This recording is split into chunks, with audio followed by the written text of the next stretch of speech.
May 6, 1937 was the day the Hindenburgh, Nazi Germany's prize Zeppelin, returned to America for the last time.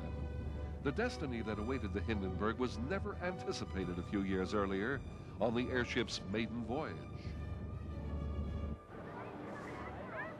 Germany's new giant dirigible, the largest ever built, comes out of her shed at Friedrichshafen for the first time. She's been designed and constructed under the supervision of Germany's airship wizard, Dr. Hugo Echner, who hopes in this ship to establish a regular passenger service across the North Atlantic. The Hindenburgh, named for the late German president, did just that. It made dirigible history with its regular transatlantic flights, 10 in 1936 alone. The aviation world was so confident in the future of long-distance passenger travel by airship that atop New York's Empire State Building, plans to install moorings were ready.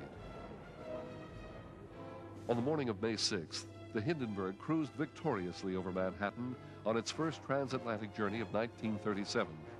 The trip from Frankfurt, Germany had taken the travelers an unheard of 60 hours. As the airship approached the airfield in Lakehurst, New Jersey, the Hindenburgh dropped its mooring lines to ready for landing. She hovered at about 300 feet. Then the disaster that shook the world happened. The largest airship in the world erupted in an explosive fireball.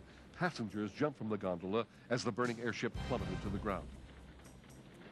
It burst into flames. Wait, get out of the way. Get it started, get this started. It's fighting, and it's crashing. It's crashing terrible. Oh, my, get out of the way, please. It's burning and bursting into flames, and it's falling on the mooring mast, and all the folks between us. This is terrible. This is one of the worst. The disaster demonstrated the power of two fairly recent creations, radio and newsreels. The landing and subsequent crash of the Hindenburgh, as reported live by Herbert Morrison, was the first coast-to-coast live radio broadcast. And film of the disaster brought people into the movie theaters in droves. Seamen from the nearby naval base raced to the rescue. Miraculously, only 35 of the 97 on board were killed. These huge airships were kept aloft by hydrogen-filled bags in the superstructure. Hydrogen is a highly flammable gas. It is still not clear if the explosion was an accident or sabotage. Days after the explosion, Hitler banned the flight of all hydrogen-filled airships. Helium, an inert, lighter-than-air gas, could have been used in Germany's Zeppelins. The Hindenburgh disaster signaled the end of passenger travel by dirigible.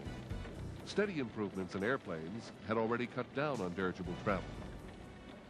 And airships like the Hindenburgh would soon become just a footnote in aviation history. And the flame is crashing to the ground, not quite to the mooring mast. All the humanity and all the passengers screaming around it. I don't...